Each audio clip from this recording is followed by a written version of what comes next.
My pleasure. Freak, great game last night. That's what I do, right? Indeed, have a seat. Pagnotti. How you doing? Thought you'd be selling used cars by now. Funny, comedian. I thought you would have invested in some new clothes, being a team owner and all. I see you still rocking that Goodwill look. Freak, what are you hanging around with this guy for? You know he's bad company, right? Got no choice. He helps me pay the bills. Plus, our mother loves him. Thank you all for coming by on such short notice. Well, So you know why we're here, right? Not really.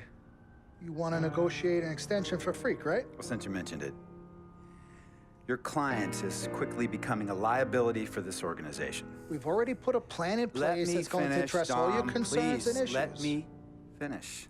Thank you.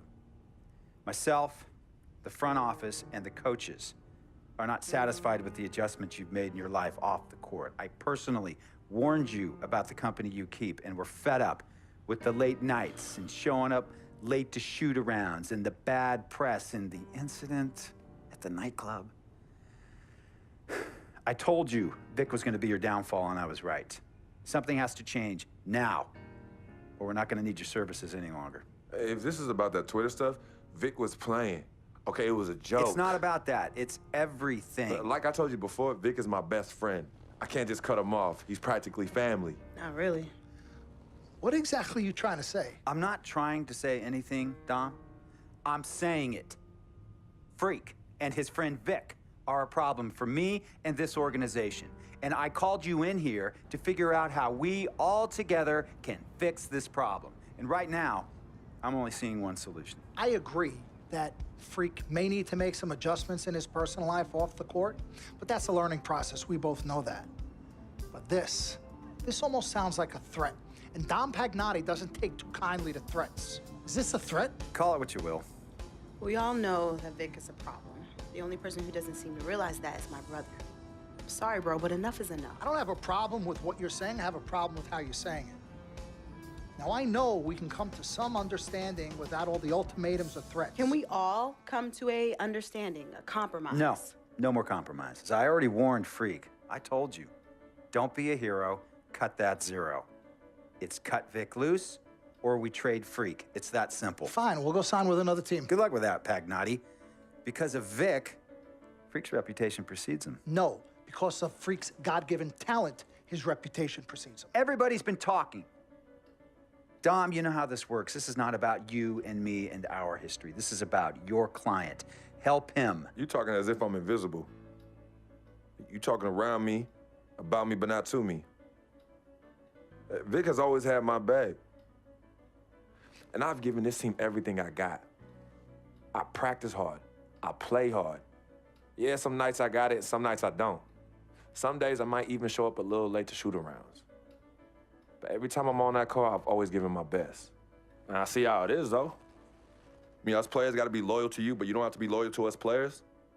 Try to give me some father and son talk, talking about how you love your players and how you look up for them. Come on, man. You trying to cut me off like you cut off Izzy. Don't you have people loyal to you no matter what? People you can't cut off? Well, that's me and Vic. Vic and me. Y'all insist, really. They could tell me stop hanging with Vic. What makes you think they won't tell me stop talking to you? You remember in 7th grade, some guys were trying to jump me over some girl. Vic was the one to get some friends just to walk me home. And when they came, we went at it, but I wasn't alone. When I got my scholarship, it was Vic who put the word on the streets that nobody should mess with me because I had a future. Vic was protecting me. And sir, I know Vic is crazy. But before all the hype and the lights, media, fans, it was just me and Vic. He's always been there. I mean, if y'all don't like that, I don't know what to say. It hurts me to say this, but I see his point. What you don't understand is that the league doesn't have your back anymore. Not like they used to. They try, but it's too much. Social media has changed everything. And this last incident with Vic, that was the final straw. It was a joke. That wasn't funny. You know it wasn't a joke. Vic was defending you, stepping in to protect your honor by attacking another teammate like that. talking about his manhood, his wife, his kids, his family, so you can be the big dog on the court? That's uncalled for. And they all know your relationship with Vic, so they think it's coming from you. But that's the media blowing everything out of proportion as usual. It's not just the media. He's attacking other players, other teams. He's out of control. Vic just doesn't know how to behave. We got guys on our squad who don't want to be here because of that beef. There is no place for that kind of inappropriate behavior in this league. If you can't trust your teammates, who can you trust? What Vic is doing isn't right. He's bringing you down, and people can see it. I see how all the other players are looking at you. Oh, it's not cool. It's not cool at all. What, don't talk to him? Don't hang with him? You do what you got to do. That's your call. But let me tell you this. You asked me if I had friends that I couldn't cut off? Yeah, I did for a while.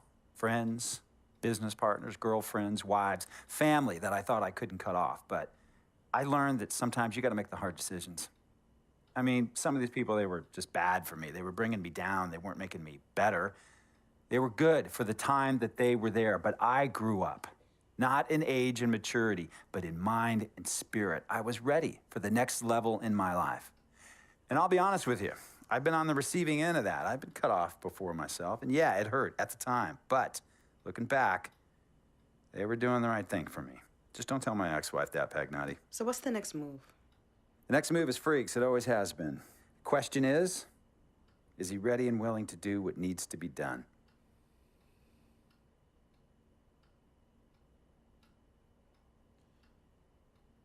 This is messed up. You take a moment to think about it, but think long, think wrong. The snafu should have been cleaned up a long time ago. With or without you, we got games to win. Freak, you gotta handle your business. Okay, we've all said our piece. You might cut me off as your manager, but I will always be your sister. Twin, this is on you. I might not like it, but I will respect any decision you make.